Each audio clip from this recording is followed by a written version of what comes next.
in the cluster blues. I'd come along this solo online that I thought was just a really awesome improvisation solo. And so I thought, I'm going to transcribe that and play it, and I'll learn a lot about the style just by doing that. But I had no idea how many hours it would take. I really felt like this man right here.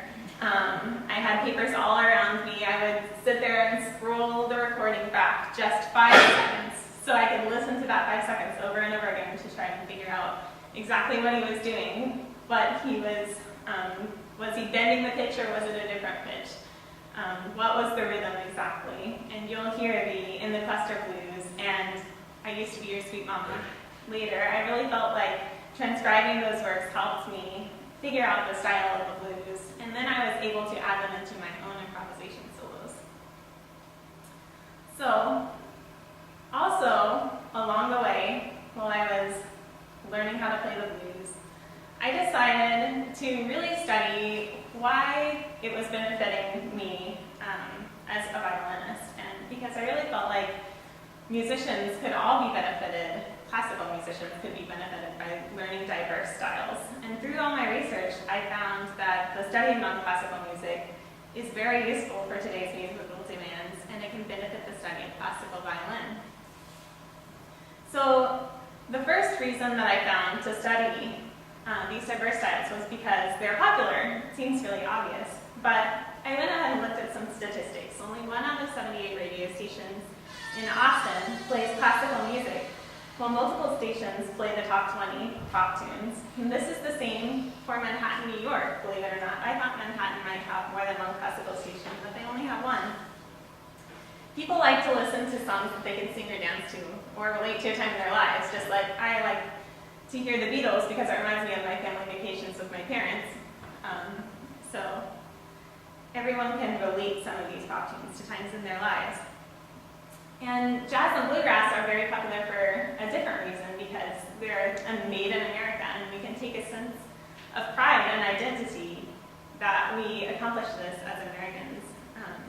In the 1940s and 50s, jazz courses were added to college curriculums, and now there are over 120 colleges and universities where a student can major in jazz.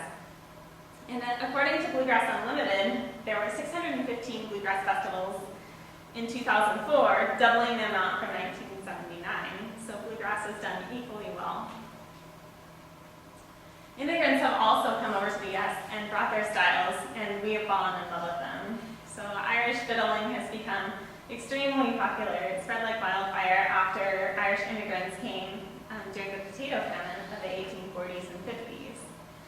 And our neighbors from the South brought their styles of salsa and mariachi, which are extremely popular, and I often have gone salsa dancing, and mariachi is all over the state of Texas in terms of music education.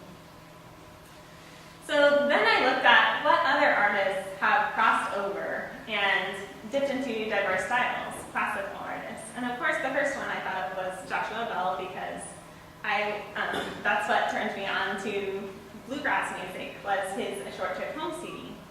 So I looked, and he had other albums out also that featured different styles of music. And of course, Edgar Meyer was next, because he's also on A Short Trip Home CD. And actually, when I first heard A Short Trip Home, I thought he played the cello because it sounded so beautiful. And I thought, that can't be a bass, but it was. And so then I even just had more respect for him and his playing. His wife, Cornelia Hurd, who I studied with at Aspen Music Festival several summers, said that he would go busking on the streets when he was a student at the Aspen Music Festival, and he would play his bluegrass music. And at a master class that I attended of his, he said that he often begins his concerts with solo Bach because he wants to show that both styles of music are relevant and beautiful, and that he can play in both of those styles. Obviously, he's done very well winning many awards, and he also wrote a concerto for Hilary Hahn with some folk inspiration. Now, I consider Hilary Hahn to be one of the most classical violin players.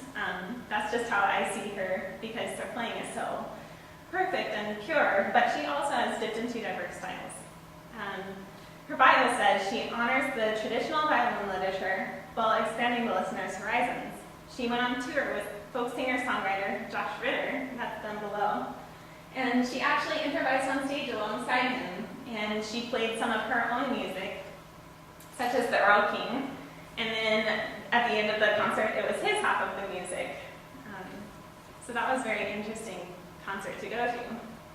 She's also appeared on several other bands' albums, and her newest album features her classically improvising, along with prepared pianist Hashika. Upcoming artists have also been very successful in dipping into diverse styles. Han Bin, a former student of Isaac Romans, who recently changed his name to Leopold Amadeus, he wanted to reference Mozart and say that he is bringing a new view to classical music.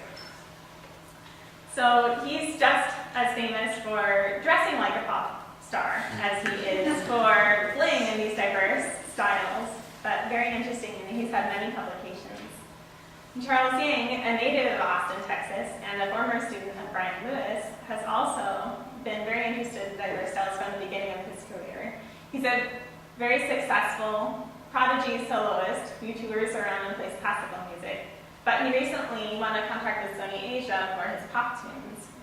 So it's very interesting, and he also has many publications about him. Chamber groups have also crossed over. A Time for Three is one of the chamber groups that's doing very well in the US right now. They are all trained at the Curtis Institute of Music, one of the most respected institutes in America. And they mix classical styles with diverse styles. So they would play Mozart and swing, or Bach with swing, and add some improvisation. And the Turtle Island String Quartet has been around since the 1980s and have played in many diverse styles, even more than the genres that I was interested in. And so they won Grammy Awards in 2006 and 2008 for the best classical crossover albums. Interlochen Arts Camp has also added a School of Rock.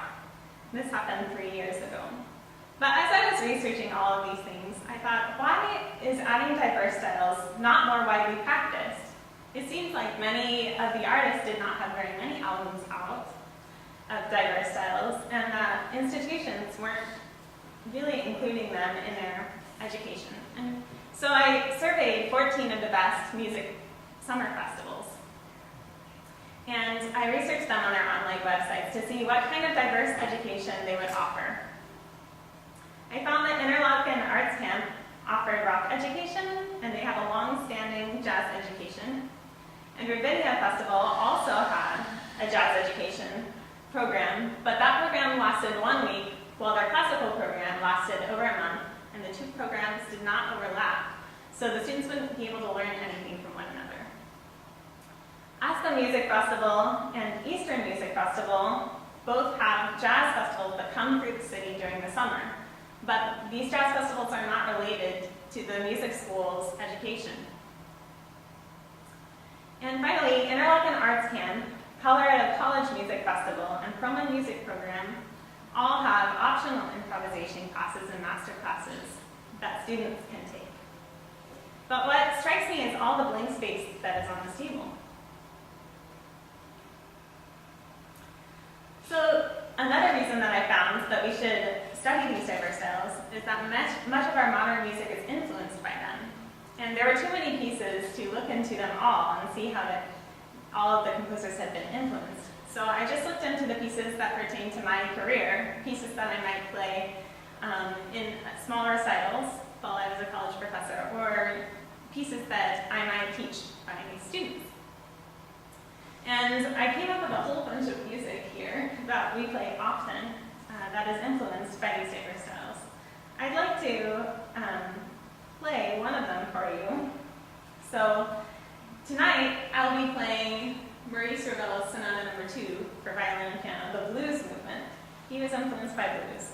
But technically he wasn't influenced by African American spiritual-based blues. He was influenced by what he was hearing around France at the time. He would go into nightclubs and he would hear crossover artists playing Mozart and swing, or he would be hearing ragtime music that was based out of New Orleans or early Chicago ragtime. So these are some of the snappy Chicago ragtime rhythms that he wrote. I'd like to play a couple of them for you right now.